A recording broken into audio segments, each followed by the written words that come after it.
तपाईलाई थाहा छ संसारमा सबभन्दा सजिलो काम के हो?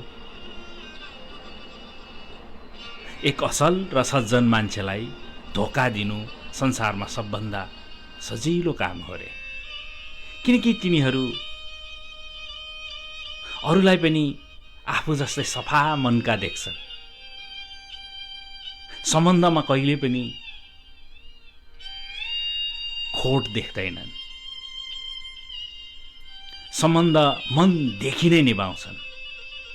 तर सामान्यको मान्छे उसको मनको सोझोपनलाई दिमागले खेलिदिन्छ अनि त्यो सोझोपनको दिनगन्ती त्यही दिनबाट सुरु हुन्छ।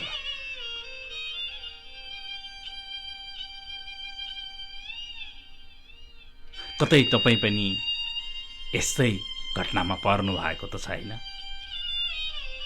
कहिलेकाहीँ सम्बन्ध होस् अथवा जुनसुकै कुरामा पनि भावनामा मात्रै बग्नु हुँदैन। कहिलेकाहीँ सम्बन्धहरू दिमागबाट पनि जोड्नुपर्ने हुन्छ। सधैँ भावनाले मात्रै काम गर्दैन। तपाईको सोझोपनको फाइदा